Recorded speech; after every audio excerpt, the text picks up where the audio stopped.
Hey everyone, welcome back to Play Casket with your hosts, Parok the Goblin. And Ghost, your co-host. And this week we're going to talk about a weird little genre that never gets talked too much. We are talking about the Mosou Mochi Warriors series. Episode 49. I like those 1 to 1,000 odds. So, the Mosou series? Yeah. Okay, I got that right now. Okay. So basically, for a lot of people who aren't familiar with the Japanese term, it's basically the Warriors. If you've ever seen Dynasty Warriors, Samurai Warriors, Dragon Quest Warriors, Fire Emblem Warriors, Hyrule Warriors. That's the series. That's a franchise. That's Mosou. So there's a lot of other ones that are actually like that too. Like they're not that common, but when you start looking, you actually notice there's quite a few. Mm-hmm. So that's basically what that is. I didn't actually get too much into it until like later on in life. Like I just always saw them kind of floating around in the background, and that was it. How about you? What was your first overall experience and impact with the series? It was for me, it was my childhood because the first time I played it was Dynasty Warriors 3. That was really fun. Was it 3 or 4? I think it was 4. There's so many of them. Yeah. There's literally so many of the same version. We just get confused about it. It's okay. Yeah. Everybody's gonna literally think the same way. Yeah, they were really fun. First time I played it, and it was actually my sisters who got super obsessed with it. Like they couldn't get enough of it. They get everything for me, and they would just play everything, and then I could just jump in and play at my leisure and whatever. So they get to suffer through all that repetition. You got the God mode because they did the grind. Yeah, basically. How very capitalist of you. But it was really fun. They enjoyed it a lot more than I do, though. But they're fun. Right on. Yeah. Well, did you have... Well, like, was there a really like important time during your Samurai or Dynasty Warriors 3 experience? Was there something that was like, okay, I actually really like this? Yeah, like the first time I ever played it, it was something I haven't seen before because it was 1 versus 1,000.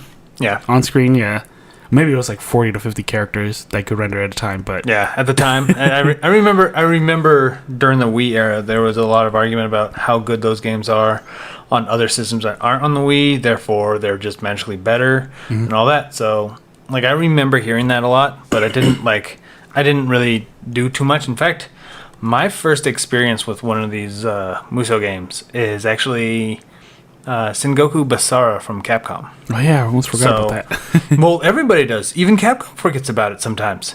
But like I bought it because the characters were so like radically different. I'm like, what the hell is this? Like I thought it was a fighting game at first. You know?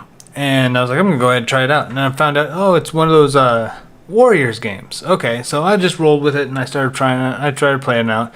I love the like outright ridiculousness of Sengoku Basara. Like the true like every Warriors game is ridiculous in the scope of what they're doing. But this was like took that ridiculous and made that look normal when they did all the weird shit they were doing. And there was actually quite a bit of like interesting character concepts and designs, and they even had like English voice acting back then too. So it was cringy, but it was also really fun cringy. Like I actually played through I think about 80% of the characters. Okay. Well, I remember it was originally Devil Kings or something like that. Yeah, Devil Kings. Yeah. Yeah, I heard about that like way back, and I'm like, okay, I guess, but it looks really like realistic. And then Sengoku Basara comes out, and it's like all anime. Like, no, we're doing this now, and just going like. I feel bad for Japan sometimes when they do that crap. Like Japan just like rolls with it every time. Like, oh, they just changed it. It's whatever. Yeah. Like I was like, it would be super confusing if it did it here. You know? Yeah. Well, I hate it when they Americanize it too because, they just I guess they just think it'll be too weird for the American audiences. So I think what happens is the lack of true communication between regions because you have to go through so many like red tapes for various regions, such as like even if they want to release something in Germany. So there's certain things they can't do. Similar, and it goes back the same way too. Oh, okay, gotcha. Okay, like Raymond's not allowed to be purple. Yeah. You know, because purple's a symbolic to death, and Japan can't have that on a hero. Like they just can't. Yeah. So there's stuff like that happens, and because of that, we have certain people in those communications that have fuck all to know about anything that they're doing, which is stupid, beyond stupid.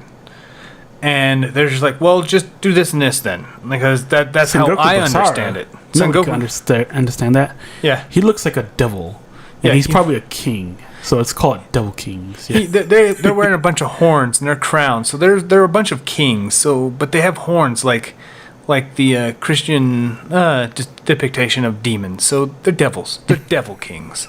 I'm pretty sure that's exactly what happened. Yeah. And okay, call it night. Yeah. Yep. We'll finish this. Finish this 3-week project in 2 minutes. Yeah. So, but I remember playing it, and what was funny was I started hearing a bit of it that it was like kind of loosely based off of Japanese history, which I thought was kind of neat. You know, just overall, I didn't know too much about Japanese history at the time, or at least like the gist of it or anything. Like nothing. Like I had no real like. I didn't really have many weeb friends right at that time either. Like, to be perfectly honest, I had like I was watching anime on my own. I was playing video games with a lot of friends who do play video games, but I just did not have any weebs around me at all. Like none. So I had no idea about any quote unquote Japanese culture at all. Which also reminds me about Samurai Warriors. Mm-hmm. Yeah, I forgot about that series too because it's so like bland.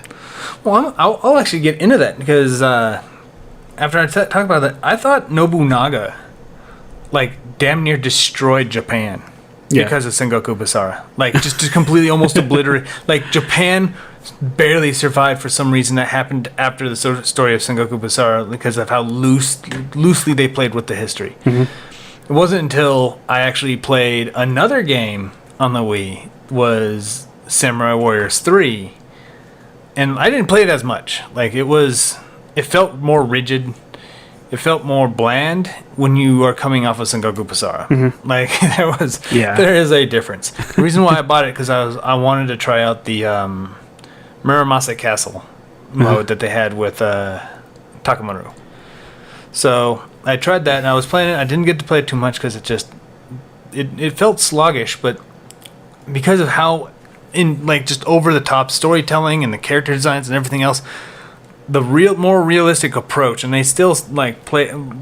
Looking back now, they still played loose with it. They still played loose with a lot of the storytelling, and so I was like, wait, I didn't. What wasn't Nobunaga killing everybody?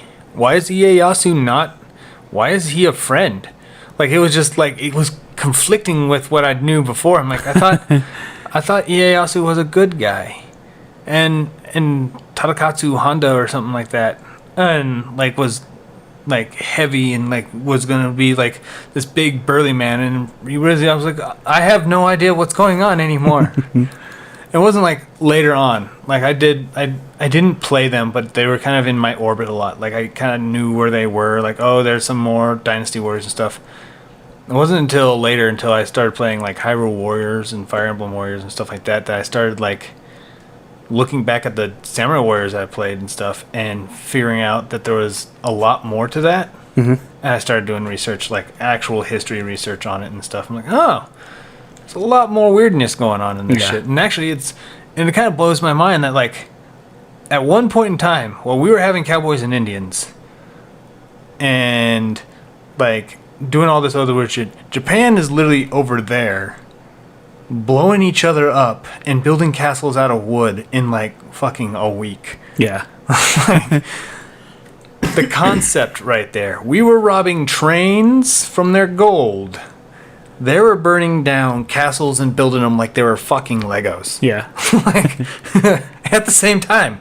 So that was kind of blowing my mind a little bit, but I started understanding who Nobunaga was, and so I actually gained an appreciation of Nobunaga as a historical figure. Mm-hmm. I'm like, okay, so I'm thinking that they kind of see him not in the same vein, but similar vein as George Washington here. Oh, okay, gotcha. Like I feel like that's kind of what it is. It's just that he was the one that damn near united all of Japan and all that. So to them, Nobunaga was their Washington, but they always take different perspectives and creative liberties on how to portray that. Okay. Which makes sense. Like, it's the way they perceive evil and good and stuff is a lot different than the way we see it and stuff. Damn, we got to make our own Dynasty Warriors for America. Fucking just use all tall tales like Paul Bunyan and stuff. Well, that's kind of what Nintendo kind of did with tactical RPG with Codename Steam. A lot of that was based off of like American tall tales, like Paul Bunyan and stuff. What's Codename Steam, right? Shut up. So yeah, that was my experience. Like, oh, whoa, like. But just that weird culture clash. I thought like Nobunaga was like the de facto villain that they just based it. Like he must have been a really bad dude, you know? Like he must have been like, I don't know, our Woodrow Wilson. So like he must have been a really bad dude. And then I found out no, he was just written bad that way, like in just that series. And then he was kind of like the opposing force against resistance people, because once he almost united everyone is when he started getting resistance from other places. They're like, no, we will not do that. We will be able to be free and not under your rule, because he was trying to unite all of Japan and all that, and everybody else saw that as like an empirical tyrannical dictatorship, which makes sense when you think about it. That's kind of how we would think if anybody did anything now. So I see where they were going with that, and now apparently I'm actually starting to play Samurai Warriors 5, and it's basically like a soft reboot of retelling the story of Nobunaga from like the beginning, what made him unite with everything else. Okay. But I'll get into that in a little bit, though. So I just went on a huge tirade. But how about your favorite game or series, and like the game of that series? Like, what's your favorite one? I do like the Empire series. They're really good. Because like. Oh, jeez. Okay, sorry. You get custom story modes, and you get to play, like... I think they give every character a story mode. And then there's custom characters, all that fun stuff. So yeah, I have not played Dynasty Warriors much. Like, I've barely touched them. Okay. Like, Dynasty Warriors. Like, I only know Lu Bu because how popular he is from that community. Like, he is like the de facto character that everybody talks about all the time. It's Cao Cao and Lu Bu. That is it. Like, everybody else, like, sometimes like, oh, my favorite character is this, but like everyone knows Lu Bu. So I know Lu Bu just by that de facto point. You know what I mean? So that being said, I heard that, like, because I was looking up Dynasty Warriors and stuff. So Empires, I was finding out what the difference between them or if they really two different games. Empires is more stage built, so a lot more structure is built into like you playing the stages as opposed to some kind of open world thing. Yeah. And such. So I think that's why you probably like it more. Yeah. Well. So. For the most part, I think it's where most of the gameplay kind of goes towards now, because it's just like these posts that you go and you conquer and then go to the next one. Okay. So it doesn't feel like it's just full on chaos and you don't know what's going on. Okay. So, yeah. So like it's more structured. It kind of gives you more of a end goal for every stage and stuff like that. Yeah. So you can see where you're pushing instead of just being like complete chaos, and then something bad happens at your home base, so you got to run all the way back. Yeah. And you're like, what's going on? Come on, Billy the horse. But I do like other series that aren't Dynasty Warriors as well. 99 Nights. Do you remember that? I've heard of it. I don't remember that entirely. No. Okay. It's not based off anything historically, but it's just fantasy settings. 99 Nights 3 is more like an action game, I think. But the first one feels more like the Mosou games. Okay. And your basic attack fills up your specials, and then you use your specials to fill out this bigger special, which is like a nuke. And it looks so nice because when they use it on modern consoles, you just see everything explode. And they could probably render a lot more characters on screen, but it just if they just do a straight port, yeah, I'm pretty sure that would be that would be really satisfying. So it's a really nice twist to it, and that end game special boss is such a pain in the dick. So I figured out how to beat him basically at level. I think if you maxed out the main character, because he'll kill you in like 2 or 3 hits, and then his little minions will like kill you in 4 or 5 hits. So But yeah, once you're maxed out, you get your basic attack. Like you do this screw attack up in the air, and then you dive down and you just hit him, and you're invincible. You just spam that until he's dead. And but it was really annoying when super frustrating when I couldn't figure out what to do. So I'm like, fine, I'll just max out my character and kill him. Yeah, and it worked. Right on. No, I'd say my favorite one is actually one of the first games I played like on a very serious level outside Sengoku Basara was Fire Emblem Warriors. Like I dabbled a bit with Hyrule Warriors, and I haven't played either one of the new ones yet. So, be leery of that. But I played the first Hyrule Warriors on the Wii U. I actually enjoyed it. It was all right.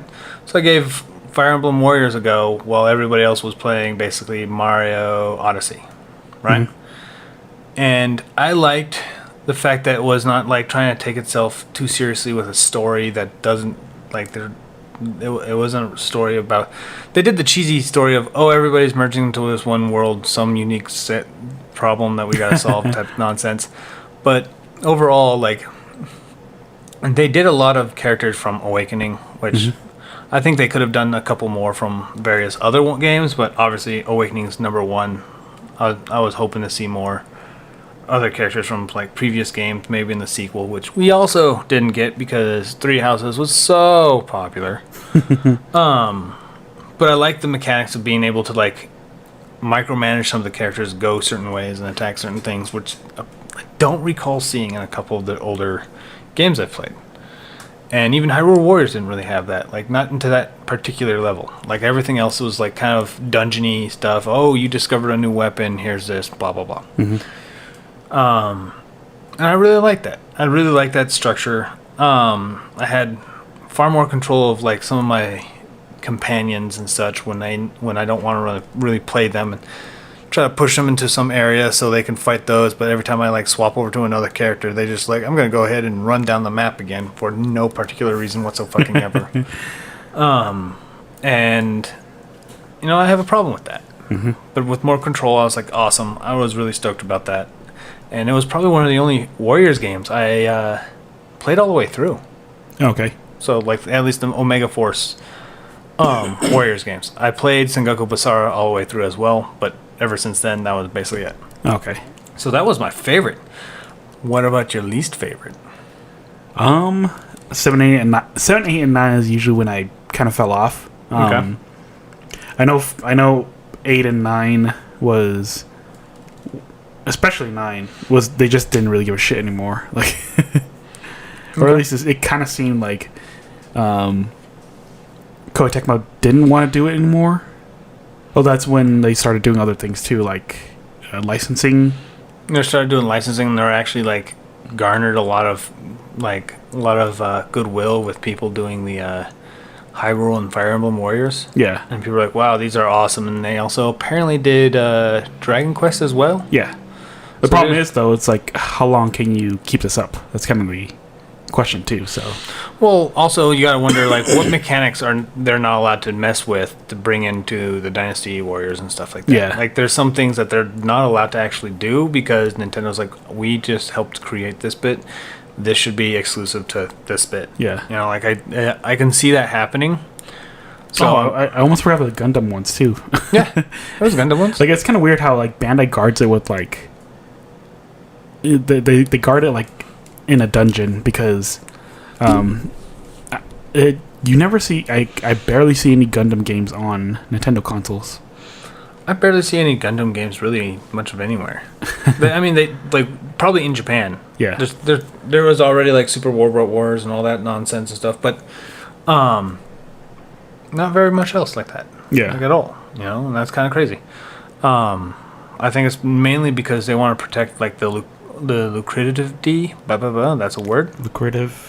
The lucrative identity of him. Yeah, basically. Gundams sell really well to everyone who likes Gundams, but it does not sell worth shit to everyone who does not like Gundams, or is aware of Gundams, or is impartial to Gundams. A lot of that is just, oh well, just gonna shrug it off, whatever. Mecha is really, really niche, unfortunately. Mecha in general is very niche. Yeah. So, Well, we'll Like- see. I think From Software is making a new game, so we'll see what that is. Maybe. I heard it's another fantasy setting though. Is it? Yeah. Oh. Watch, it's gonna be Lost Kingdoms 3, and I'm gonna have to buy it. I'm gonna look. Where's the fourth of the two? Where's the other two from the GameCube? You jackasses. So You're gonna get in. You're gonna get in. What is it? Like fantasy mech armor, right? And it plays like Dark Souls. Robo Dragon, and it plays like yep. And then it plays just as clunky, and then there's like, it's giant robots. Like, oh, okay, I guess that makes sense. Shut up. Shut up. So, all right. Well, we've talked about my least favorite. Actually, I tried a couple, and this was one of the ones I almost turned me off on the whole series altogether because it was just kind of like a downhill from Sengoku Kisara. I tried a game on, I think it was on the PS3 or the 360. I don't remember where, but it was another Warriors game called Legends of Troy. It was actually the first Warriors game that was developed, not just ported or helped with or anything, fully developed by a Canadian team that Koei owned at the time. The game was supposed to kind of be like lightly kind of on Roman history and stuff, but like the characters were very realistic looking, very gritty, very like it aged like fine milk when you look back at it now. But back then it was just it looked like everything else you would expect from a PS3 game trying to push boundaries of something somewhere. I can't remember that. Yeah, everybody was like so excited for it too. The mechanics were they were thinking that it was a realistic, finally gory and stuff like that because it was the first M-rated one too, and everybody was still on board with the whole M equals good bullshit at the time. Yeah, and everybody was trying to identify with their adulthood by having mature games for some reason, but the game was so clunky and slow, and like it was basically, I'm going to drag this giant pile of bricks that are invisible behind me the entire time I play this game. So like even if you have to like quick dodge to the sides and stuff, you kind of like slid kind of maybe and like kind of only go a certain amount, but like the roll was a lot more of an animation. Like, what the fuck? It was like the weirdest shit. And then didn't God of War just beat the shit out of it too? Like, oh, but God of War was beating the crap out of. Oh no, it was PS3, right? Yeah, it was a PS3. God of War was beating the crap out of everything anyway. Yeah. But this game was just, it was a slog. And then the cutscenes, holy Jesus Christ. The cutscenes were bad. Like it was just, it dragged on. And what sucked is like you can't really just like skip some of it because some of the important parts kind of hint at some of their bonuses and shit like that. Were in the cutscenes, but they never really come up in the fucking map. Oh, okay. So they're bad. You better know. They were ridiculous. They were just horrible. So yeah, that was my Warriors of Troy. That was Warriors, Legends of Troy. Legend of Troy. But yes, it was bad. And yeah. Expectations? What do you expect? Yeah, new things? expectations. So going back to the whole Samurai Warriors thing. Since I don't play many Mosou games or games or Mochi games, I don't really have much of what to expect because I'm still kind of like learning some things that they've added in other series and stuff like that. So I don't like, I could say, oh, this would be a good idea, but some Dynasty Warriors fans gonna be like, dude, they've been doing that since 5. What the hell? Where have you been? You know, like, so I'm still learning that. But what at least I learned is I'm like, the Samurai Wars series has like changed their whole like graphical design approach. Like it's like a pseudo comic booky cell shading and stuff, so it looks very artsy, which is actually a lot more pleasant to play with. And the colors are a lot bolder, so I can know where certain characters are from a distance and stuff. So I'm like, that's kind of cool. Yeah. And they had an interview, and they said that they're doing 5 as a like kind of like a soft reboot of the series, but starting from younger Nobunaga Oda, and kind of explaining how he came to be to power, and then go from there and kind of build off of that. And kind of, they said that like expect the storytelling to take a completely different turn than what they used to have. So like, okay, so it's fake, right? It's fanfic. Well, they were playing loosey goosey with the story to begin with. That they're gonna retell it. Like they told Nobunaga Oda as like this imperialistic, basically demon king and stuff. So he was an outright like evil force basically in Samurai Warriors. And this next one is basically kind of retelling like we shouldn't have gone that far with him. We're gonna kind of dial it back and kind of tell the story of what he was. Oh, okay. Up until that point, and kind of like take more of a reasonable approach to a point where we can see him more like the George Washington. Like I said, I think that's why they want to do that. So that he's more viewed as a hero to Japan than he was a villain to Japan. Man, I could just imagine making our own Dynasty Warriors for America. It's just guns everywhere, and we just do some like comic there's a robot fucking eagle and stuff, and it's like colonial age. We could start with the 13 colonies, and then the Revolutionary War would be really cool. When we got to fight the British, we get British bad guys too. They're missing teeth all over the place. It'd be great. You eat burgers just to you charge up your health instead of rice balls. It's just awesome. You die, you just scream, freedom! And just blow up. That'd be great. We should just do that. We're doing that now. Don't take our thing, Koei. So help me. But that would be funny. I think that would be really, really hilarious, actually. Like, instead of just like these like unique Imperial weapons, we have all forms of guns. Yeah. Like all sorts of guns. So that'd be hilarious. That'd be really great. But no, I'm really curious about like how they're gonna tell that story. Yeah. Now. Like I'm just more curious about it now. And that's literally the only thing I expect because I don't have much beyond that. But what about you? What are your expectations? Most of mine are just the quality of life, really. Like the biggest issue of the Mosou series is if you play one, you basically played them all. Oh yeah, I heard this, and I'm probably could be wrong on this one too. I think Dynasty Warriors, from my understanding, every new release tells the same base story. Yeah. But like a little bit different, a little more flair, but kind of like maybe added a couple more stages that happened during this entire progress up to this, leading capital moment. Yeah. And stuff. I only heard about that because when I searched Dynasty Warriors for like the whole boards that we do on mines and such, it was kept trying to show me Lubu's death in literally every single game. I'm like, how does he die in every single game? Yeah. Oh, it's because they retell telling the story. Like, okay, that's weird. So, but okay, you get the chunk of the history in one game, but they just tell it more accurately, or they add a new character and you kind of understand. Oh, what happened during this? Yeah. So that's about it. That's fine. I'm down with that. Yeah. But you know what? If we ever do that American one, we're just gonna make shit up too. Okay.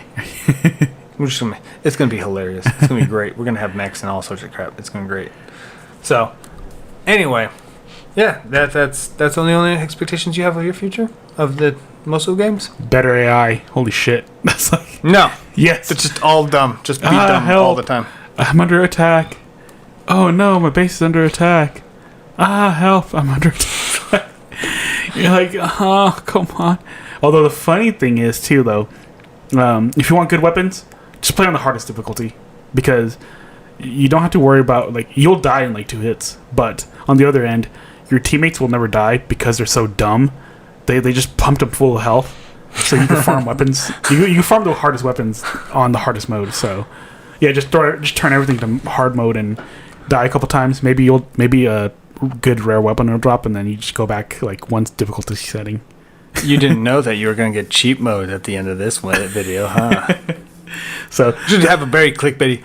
Watch to the end of this video how you could win Mosou games, Mochi games, whatever other games that you think you are. Troy games. Anyway, thank you all guys for listening. If you like our content, please like and share it, and we will see you on the other side. Hey everyone, this is Paraka and Ghost. I would like to say thank you for listening to our podcast. If you like our content, give us a thumbs up, subscribe, and share our video with your friends. You can also follow and support us on other social media such as Minds and Rumble. Links in the description below.